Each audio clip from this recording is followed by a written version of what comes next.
Alright, so we were just joined by Travis. How's it feel to be back in San Diego? Great.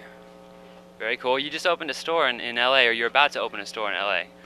What is that a complicated process, or is this something you've aimed to do since starting Famous Stars and Straps? Yeah, you know what? I wanted to wait years until we had like a good line that I was real comfortable with, that was real well-rounded and everything. So yeah, I've had like the store, like the design part of it, been in process like for like 4 months. So it's something that I'm gonna take a little time with, but it's gonna be an experience once it's done, and kind of like walk you through our lifestyle and our movement. Very cool. So have Shane and Craig influenced you guys in any way for the new album? Well, yeah, I mean, anytime you play in a band with someone, they're a direct influence on the music and the songwriting and everything, So these guys play a big role in it, yeah. Okay, and how have you guys influenced Shane and Craig? Man, I think, just playing with these guys, playing with Mark and Travis makes me a better musician, We all listen to such different stuff, so I think, we all learn from each other and grow with each other in that aspect.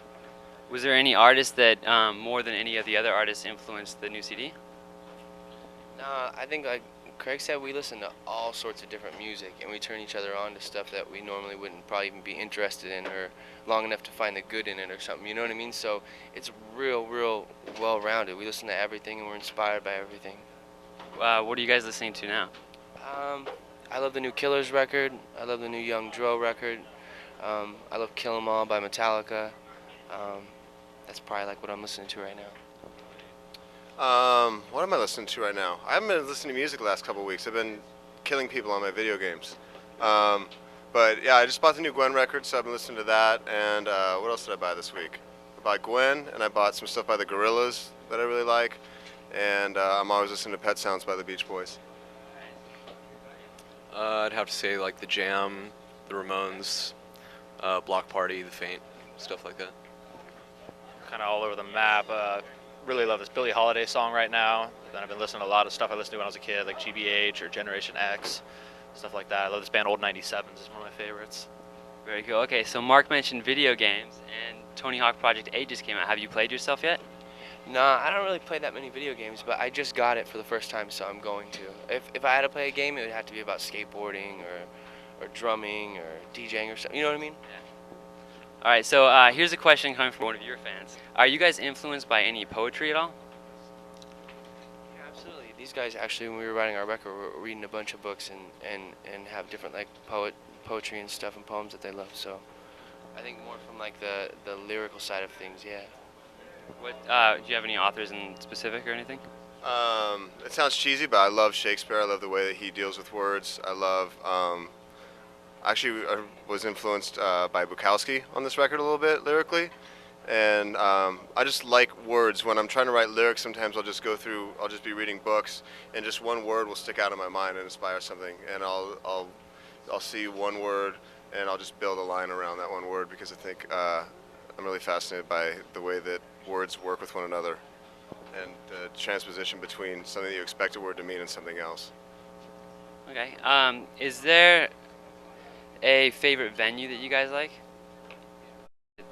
No, there's no favorite venue that we have. Just like there's no favorite city that we have. Every show is different, so it's like we could play the same venue 2 nights in a row, and one show could be the best show we ever played, and one show we'd walk off stage pulling our hair out. It just depends on us as musicians, I think, and the energy of the crowd, and that changes every night. Doesn't matter what city you're in, what country you're in, anything at all. It's always different.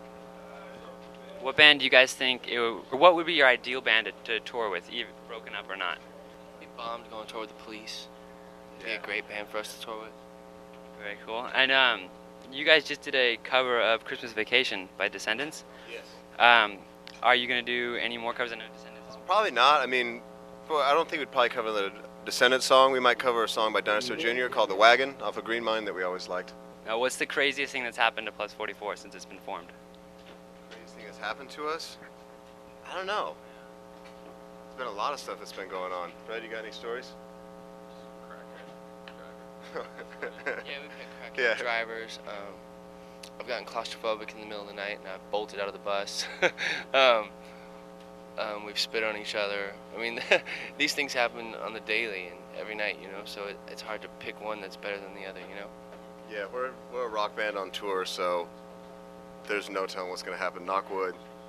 You know, we fly by the seat of our pants. Tell us something that we don't know that we should know. Well, you don't know.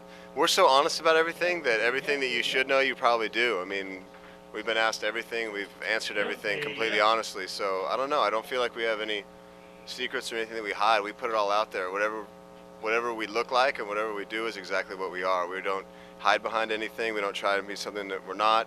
We just do our, yeah. The only thing that you need to know is that Shane and Craig, after the show, will go out to clubs and fast dance with one another. You know how sometimes you go to clubs and you see girls dancing with one another? These are the two dudes that are awkwardly dancing. They're not touching, but they're dancing really close and really awkwardly. Yeah, we might as well be touching. We like raves a lot too. Big fan. Glow sticks, whistles. Very cool.